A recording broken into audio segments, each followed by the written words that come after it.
नमस्कार। आज अपन कक्षा 10 विषय गणित प्रश्नावली 16.2 का पाठ 5 पृष्ठीय क्षेत्रफल एवं आयतन का अध्ययन करेंगे।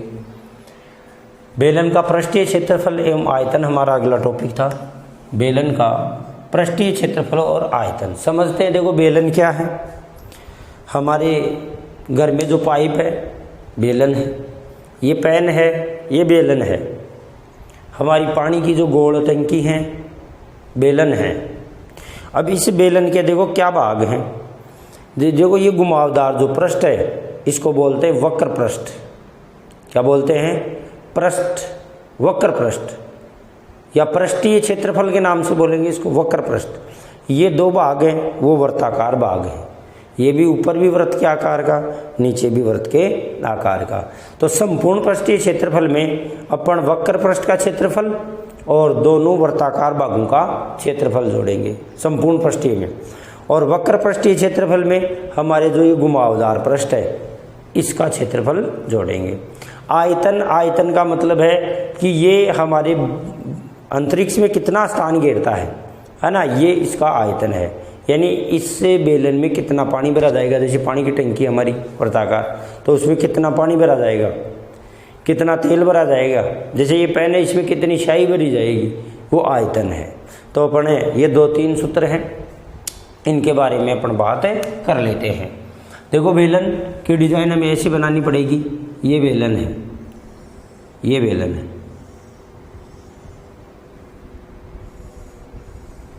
तो ये जो घुमावदार पृष्ठ है ये तो वक्र पृष्ठ है। क्या भाई? वक्र पृष्ठ।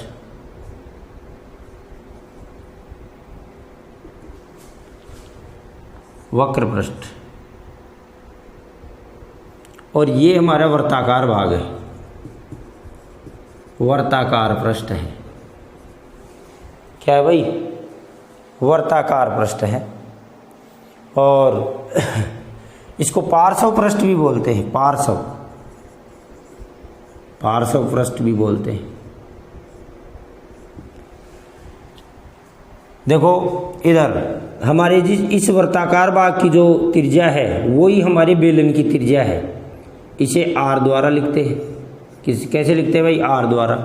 ये हमारे बेलन की ऊंचाई है, यहाँ से यहाँ तक हमारे बेलन की क्या है? ऊंचाई है।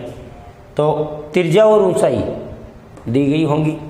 जैसे देखिए ये हमारा जो पेपर है, सही, इसको घुमा करके और ऐसे मान लो बेलन बना लिया जाए। ऐसे अपन बेलन बना लें इसको। देखो तो अगर बेलन को अपन यहाँ से सीधा का सीधा चीरे तो चीरने पे ये आयत जैसा बन जाता है, आयत।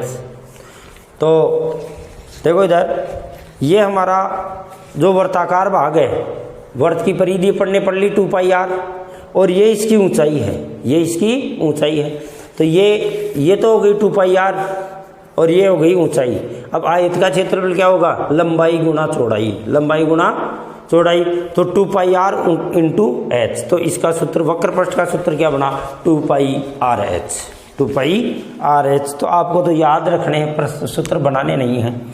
तो पहला सूत्र आप याद रखेंगे, बेलन का वक्र पृष्ठीय क्षेत्रफल, वक्र पृष्ठीय क्षेत्रफल, कर्व सरफेस एरिया, सी ऐसे बोलते हैं इसको, curve surface area 2πrh, 2πrh।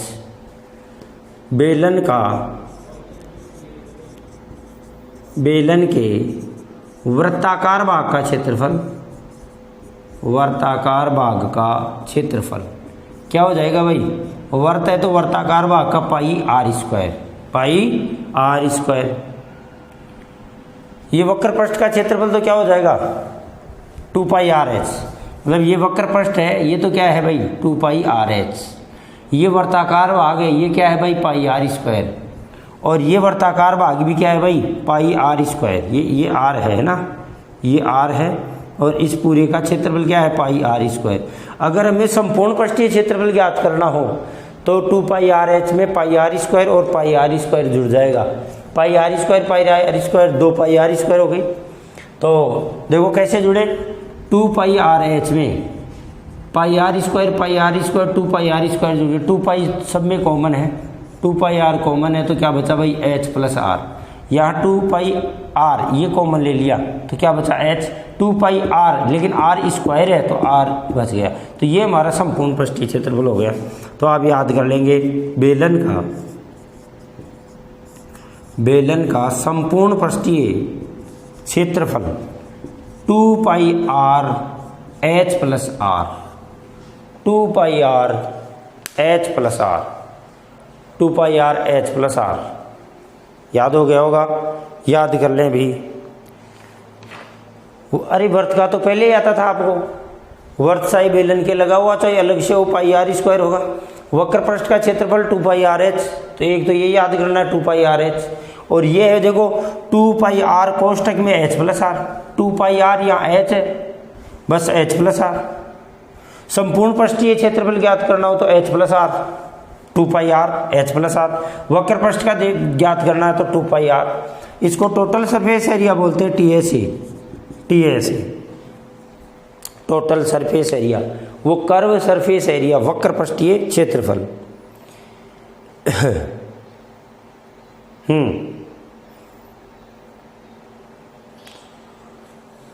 और सूत्र भी हैं लेकिन वो आपको याद करने की जरूरत है नहीं है, जरूरत पड़ेगी तब मैं बता दूंगा। अब आता है हमारा पहला उदाहरण, उदाहरण नंबर 1। उदाहरण नंबर 1 याद हो गया होगा, हो गया, कर लिया। बस ये सूत्र याद रखने हैं।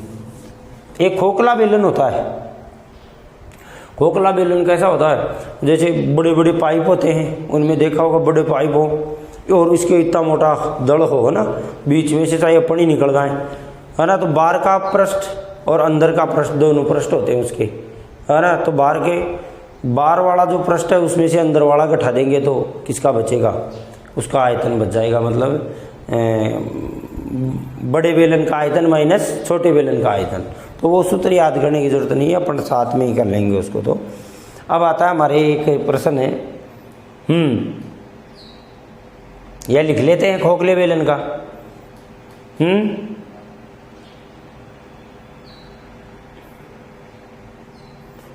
लिख लो फिर। खोखला बेलन कैसा होता है, देखो इधर ये बेलन हो, ये बेलन है। अब इसका दड़ इतना मोटा है ना, और अंदर से ये खाली है, भरा हुआ नहीं है। इतना मोटा है तो ये भी इतना मोटा ही आएगा।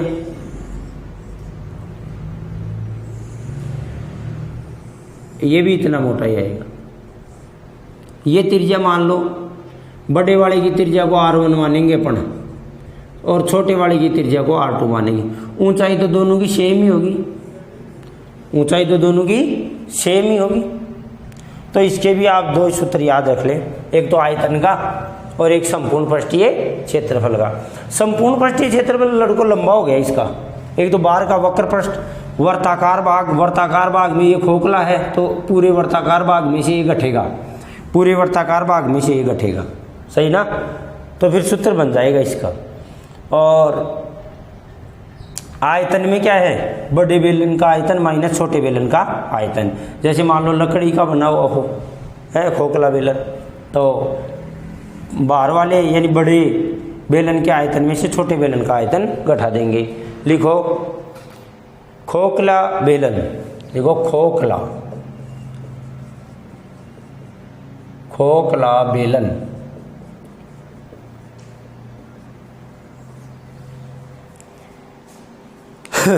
खोखला का मतलब जो खोखला है, और क्या। सही कहाँ गई।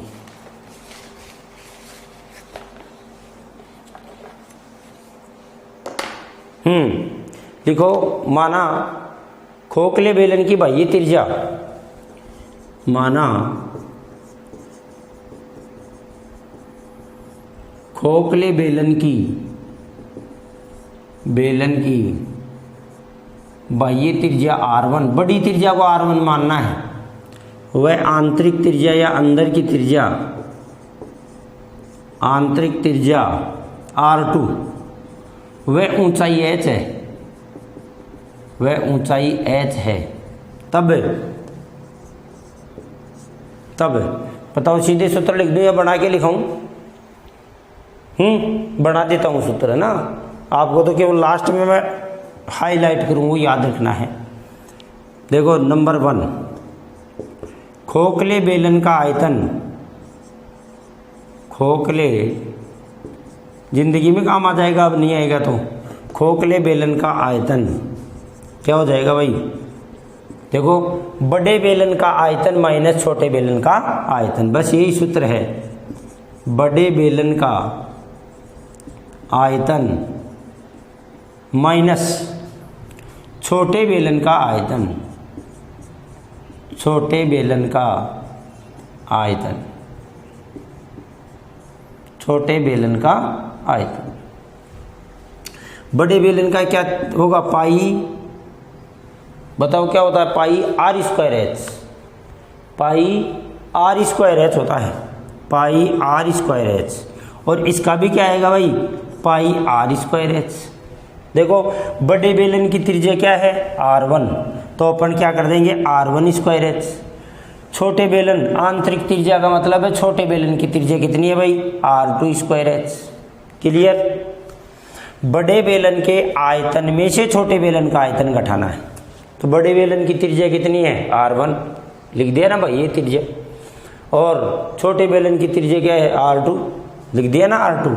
बस इनमें कॉमन ले लो, पाई और एच कॉमन है, पाई और एच कॉमन है, तो पाई देखो R1 square minus R2 square और एच, देखो पाई एच यहाँ भी लिख सकते हैं, कोई दिक्कत नहीं, लेकिन पाई आर स्क्वायर एच हमारी याद है, पाई आर स्क्वायर एच हमारी याद है।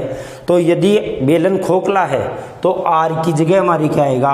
R1 square minus R2 square, यानी बड़ी त्रिज्या का स्क्वायर माइनस छोटी त्रिज्या का स्क्वायर। इसका अर्थ क्या निकला लड़कों? बड़े वर्त के क्षेत्रफल में से छोटे वर्त का क्षेत्रफल घटा, क्षेत्रफल में तो, लेकिन आयतन में क्या हुआ? ये एच है ना, एच गुणा में है, आयतन में इकाई 3 बार गुणा होगी, 1 2 3 बार गुणा होगी। तो आपको ये है खोखले बेलन का आयतन, याद रह जाएगा क्योंकि प्रश्नों में आएगा। खोखले बेलन का आयतन बराबर क्या हो गया भाई?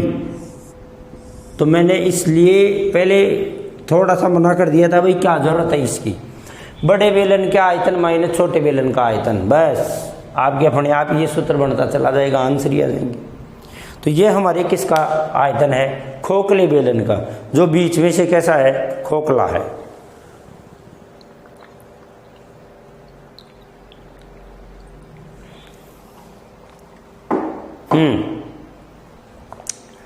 अब आता है खोखले बेलन का संपूर्ण पृष्ठीय क्षेत्रफल। ये लिख लिया होगा, जगह यही ले लेता हूं थोड़ी सी। तो ये नया सूत्र बन गया। अब इस खोखले बेलन का मैं आपको संपूर्ण पृष्ठीय क्षेत्रफल के बारे में थोड़ा सा बताता हूं। सूत्र कैसे बने हैं ना, ये देखो इधर बाह्य त्रिज्या तो वही R1, आंतरिक त्रिज्या वही R2, ऊंचाई कितनी है भाई? h है, ऊंचाई कितनी है भाई? h है। अब देखो संपूर्ण पृष्ठीय क्षेत्रफल का मतलब है ऐसा पृष्ठ, मतलब इस बेलन के कहीं भी, मतलब ऐसी जगह नहीं हो जहां कलर नहीं हो, यानी अपन इसके ऊपर पूरे पर कलर करवाना चाहते हैं। संपूर्ण पृष्ठीय क्षेत्रफल का मतलब ये है। तो देखो लड़कों, कहाँ होगा कलर? बाहर की ओर भी होगा, बाहर की ओर होगा। अंदर खोखला है तो अंदर की ओर भी होगा, और ऐसे मोटा है तो इन्हें जो वर्ताकार पृष्ठ है ना, रिंग, उस रिंग पे भी होगा, उधर भी होगा। तो क्या हुआ फिर? अगर अपन संपूर्ण पृष्ठीय क्षेत्रफल ज्ञात करना चाहिए तो देखो कैसे कैसे जगह का क्षेत्रफल होगा, ध्यान से सुनना। बड़े बेलन का वक्र पृष्ठीय क्षेत्रफल प्लस आंतरिक बेलन का वक्र पृष्ठीय क्षेत्रफल, ये वक्र पृष्ठीय होगा, अंदर कलर होगा तो वक्र पृष्ठीय, प्लस दोनों वर्ताकार भागों पर, ये सकेंद्रीय वर्त है, इनको क्या बोलेंगे अपन? सकेंद्रीय वर्तों का क्षेत्रफल। तो तो से केंद्रीय वर्तों का क्षेत्रफल कैसे निकलेगा, pi r1 square minus pi r2 square, pi r1 square minus pi r2, 2 बार है तो 2 लग जाएगा। ठीक है, तो करते हैं, देखो खोखले बेलन का दूसरी बात लिख रहा है ये, खोखले बेलन का संपूर्ण पृष्ठीय क्षेत्रफल। देखो क्या होगा, संपूर्ण पृष्ठीय क्षेत्रफल यहाँ लगाता हूँ बराबर, देखो बड़े बेलन का वक्र पृष्ठीय क्षेत्रफल सी ऐसे है प्लस छोटे या आंतरिक बेलन का, बड़े की जगह बाह्य लिख दो ना, बाह्य बेलन का वक्र पृष्ठीय क्षेत्रफल प्लस आंतरिक बेलन का, आंतरिक का मतलब अंदर की ओर बना हुआ है, अरे मायने भी कलर हो रहेगा, बाहर ने भी कलर हो, ऊपर न वैसी नीचा न वैसी, तो आंतरिक बेलन का संपूर्ण पृष्ठीय वक्र पृष्ठीय क्षेत्रफल और प्लस दो से केंद्रीय वर्तों का क्षेत्रफल। ये 2 से केंद्रीय वर्त हैं, 2 से केंद्रीय वृत्तों का क्षेत्रफल, वर्तों का से केंद्रीय वर्त बोल दो या दोनों वर्ताकार भागों का क्षेत्रफल बोल दो बस। तो वर्ताकार भाग में डिस्क बची है वहाँ, तो इसका तो क्या हो जाएगा भाई वक्र पृष्ठीय क्षेत्रफल है, तो वक्र पृष्ठीय क्षेत्रफल 2 पाई आर एच होता है, इसका भी क्या होता है 2 पाई आर एच होता है। और ये दोनों वर्ताकार भागों में 2 पाई आर 1 स्क्वायर में से 2 पाई आर 2 स्क्वायर घटेगा भाई, यही तो बात है, 2 पाई आर 2 स्क्वायर, ये 2 पाई आर एच, तो ये आंतरिक है, आंतरिक की त्रिज्या कितनी है r2, बाह्य की त्रिज्या कितनी है r1। लड़कों बाह्य की त्रिज्या को r1 मानने में आसानी रहती है, r1 माइनस r2 के रूप में सूत्र बनता है, अगर r2 मान लिया तो फिर उल्टा बनता है, जोड़ आता है। अब इन सब में देखो क्या कॉमन है भाई, इन सब में क्या कॉमन है, इन सब में क्या कॉमन है, देखो इन सब में क्या कॉमन है, इन दो में 2 पाई एच कॉमन है, 2 पाई एच कॉमन है, तो यहाँ ले 2 पाई एच, तो यहाँ क्या बचा r1 और यहाँ क्या बचा प्लस r2, यही तो बचा r1 और r2 बचा। यहाँ क्या कॉमन है 2 पाई r1 square minus r2 square. आप ये सूत्र भी याद रख सकते हैं, इतना भी, और यदि इतना नहीं रखें तो देखो और होता है, ये थोड़ा सा सॉल्व करते हैं। देखो ये a माइनस बी का होल स्क्वायर है, a square minus B square है, एक बार प्लस और एक बार माइनस आएगा, तो देखो 2 पाई एच r1 प्लस r2, 2 पाई इसकी जगह क्या हो गया r1 प्लस r2, एक बार तो प्लस आएगा और एक बार क्या आएगा भाई माइनस आएगा, क्योंकि a square minus B square बराबर a plus B into A minus B होता है। अब देखो इन दोनों में क्या कॉमन आ रहा है, देखो इधर देखो, यहाँ और यहाँ 2 पाई है कॉमन आएगा, ये क्या है r1 प्लस r2, ये क्या है r1 प्लस r2, तो 2 पाई है और क्या आया भाई r1 प्लस r2, ये कॉमन आ गया 2 पाई r1 प्लस r2, और ये क्या आया 2 पाई r1 प्लस r2, तो यहाँ क्या बचा भाई h, और यहाँ क्या बचा भाई r1 माइनस r2। तो ये सूत्र है मूल किसका भाई, खोखले बेलन का संपूर्ण पृष्ठीय क्षेत्रफल। लड़कों परीक्षा में पूछा जा सकता है सीधा ही कि खोखले बेलन का संपूर्ण पृष्ठीय क्षेत्रफल का सूत्र बता, तो 2 पाई r1 plus r2 into H plus r1 minus r2, r1 minus r2, ये सोल्व करिया, उसके बाद में बस r1 r2 और h का मान रख दो, उत्तर आ जाएंगे सीधे, इतना लंबा प्रोसीजर करने की जरूरत नहीं पड़ेगी। तो आप याद कर ले खोखले बेलन का संपूर्ण पृष्ठीय क्षेत्रफल 2 पाई r1 plus r2 into H plus r1 minus r2। अब 1-2 सवाल करते हैं, उसके बाद में अगले वीडियो में देखेंगे भाई, लिख लीजिए।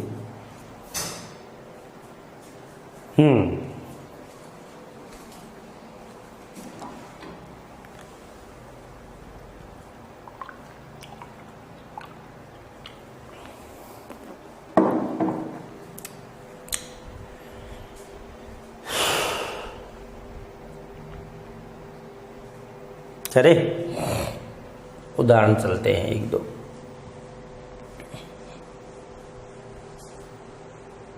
सूत्र पक्की याद होनी चाहिए भाई।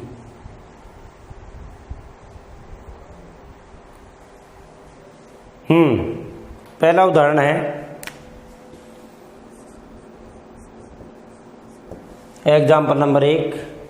एक बेलन के आधार का क्षेत्रफल, बेलन के आधार का क्षेत्रफल, आधार का क्षेत्रफल कितना है भाई? 154 सेंटीमीटर स्क्वायर। 154 centimetre square. ऊंचाई, बेलन की ऊंचाई, बेलन की ऊंचाई h बराबर कितनी है भाई? देखो बेलन का आधार का क्षेत्रफल, आधार का क्षेत्रफल का मतलब है pi are square. Pi are square कितना है? 154 है। पाई आर स्क्वायर कितना है? 154 है। और ऊंचाई कितनी है? 21 सेंटीमीटर है, 21 सेमी है। अब क्या कहते हैं कि बेलन का आयतन ज्ञात करो। बस तो सूत्र लगा दो नंबर 1, बेलन का आयतन, बेलन का आयतन क्या होगा भाई? पाई आर स्क्वायर एच, ये बेलन का आयतन का सूत्र है। पाई आर स्क्वायर का मान कितना है? 154 इंटू 21। बस 154 को 21 से गुणा कर दो। 21 4 84, 84 का 4 हासिल की 8, 21 पंजे 105 और 8 113 हासिल की 11, 21 कम 21, 21 और 11 कितना हो गया भाई? 32 हो गया क्या? तो 3234 क्या चीज़ है ये? आयतन। आयतन है तो इकाई क्या लगेगी भाई? सेंटीमीटर क्यूब, घन सेंटीमीटर। तो लिख देंगे बेलन का आयतन ये है, बेलन का आयतन कितना है भाई? 3234 घने सेंटीमीटर। दूसरा क्या पूछा है प्रश्न में? वक्र पृष्ठीय क्षेत्रफल ज्ञात करो। लड़कों जब कुछ भी नाम नहीं दे रहे से कहे वक्र पृष्ठीय क्षेत्रफल ज्ञात करो तो फिर पृष्ठीय क्षेत्रफल में सारा ही आएगा। तो दे दिया वक्र पृष्ठीय क्षेत्रफल, बेलन का वक्र पृष्ठीय क्षेत्रफल, वक्र पृष्ठीय क्षेत्रफल। लड़कों वक्र पृष्ठीय क्षेत्रफल 2 पाई आर एच होता है, लेकिन इस प्रश्न में तो आर तो दिया हुआ ही नहीं है, एच तो फिर 21 दिया हुआ है। तो इस स्थिति में हमें पहले आर ज्ञात करना पड़ेगा। क्या ज्ञात करना पड़ेगा? आर ज्ञात करना पड़ेगा। तो आर इससे निकलेगा, इसमें दिया हुआ आर बराबर पाई आर स्क्वायर बराबर 154। तो एक बार ये यहाँ सूत्र पेंडिंग ही रह गया। तो अपन लिखेंगे दिया है, क्या दिया है? दिया है बेलन के आधार का क्षेत्रफल बराबर 154। आधार का क्षेत्रफल क्या? पाई आर स्क्वायर बराबर 154। इससे आर निकालेंगे, पाई का मान 22/7, तो R into pi are square बराबर 154। तो इधर चला जाएगा भाई। आर स्क्वायर बराबर क्या होगा भाई? 154 इंटू 7/22, 22 से कम 22, 22 संता 154। तो आर बराबर क्या हो गया भाई? √7 इंटू 7। इधर से स्क्वायर हटा, इधर रूट लगा, तो आर का मान कितना आ गया? 7 सेंटीमीटर। अब निकलेगा भाई, अब बेलन का वक्र पृष्ठीय क्षेत्रफल, क्योंकि हमारे पास आर नहीं था तो आर निकाला इससे, तो 2 पाई आर एच। 2 का मान 2, पाई का मान 22/7, आर का मान 7 और एच का मान 21 पुट कर दिया, 7 से 7 कर दिया। हाँ, 22 दूना 44, 44 इंटू 21, 21 4 84 हासिल की 8, 21 4 84 और 8 92 आता है क्या? वर्ग। देखो ये क्षेत्रफल है तो इसकी इकाई क्या आएगी भाई? Centimetre square, centimetre square. तो ये आपका क्या हो गया भाई? आंसर। बेलन का वक्र पृष्ठीय क्षेत्रफल वक्र पृष्ठीय क्षेत्रफल कितना है भाई 924 वर्ग सेंटीमीटर। विद्यार्थी हुआ क्या, बेलन के आधार का क्षेत्रफल दे रखा है, तो यहाँ तो आधार का क्षेत्रफल सीधा ही काम में आ गया, लेकिन यहाँ पर ने जैसे ही सूत्र लिखा गया आर की जरूरत है, तो आर दी गई कंडीशन से निकलेगा पाई आर स्क्वायर बराबर 154 से, तो पाई का मान 22/7 आर स्क्वायर बराबर 154, आर स्क्वायर यहीं रह गया 7/22 हो गया, उधर 22 था 154 होता है, आर स्क्वायर बराबर √7 × 7 जोड़ा बन गया 7 सेंटीमीटर त्रिज्या आ गई और ऊंचाई में दे रखी। लिख ले प्लीज। अब देखो बेलन की ऊंचाई है, त्रिज्या है, आयतन है, ऊंचाई है, त्रिज्या है, क्षेत्रफल है, ऊंचाई है, त्रिज्या है, संपूर्ण पृष्ठीय क्षेत्रफल है। इनमें से कुछ देगा, कुछ पूछेगा, कुछ देगा, कुछ पूछेगा, बस और क्या कर लेगा, कुछ नहीं करेगा।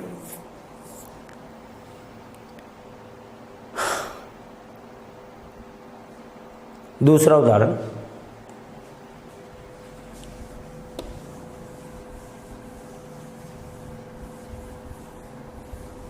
देखो लड़कों कई बार लड़के ऐसे सोचते हैं कि बहुत पढ़ा दिया, कम पढ़ाया।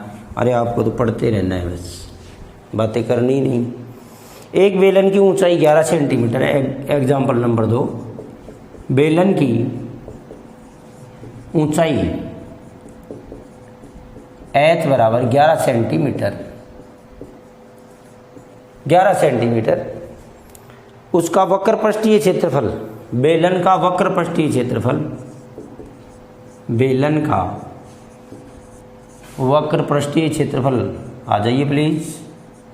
वक्र पृष्ठीय क्षेत्रफल कितना है भाई 968 सेंटीमीटर स्क्वायर है। अब बेलन का वक्र पृष्ठीय क्षेत्रफल का सूत्र क्या है 2πRh, 2πRh बराबर 968 है।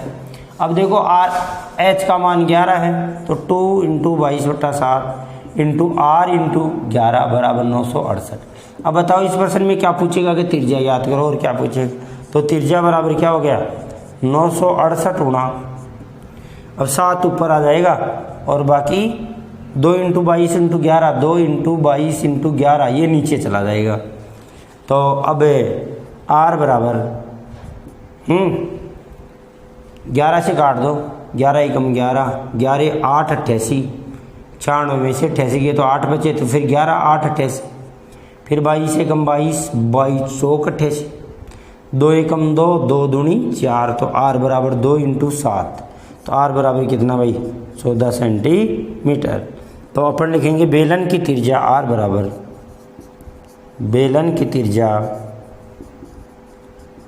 R बराबर 14 सेंटीमीटर। ये दूसरा एग्जाम्पल हुआ। अब अपन और नेक्स्ट वीडियो में करेंगे, लिख ले भाई।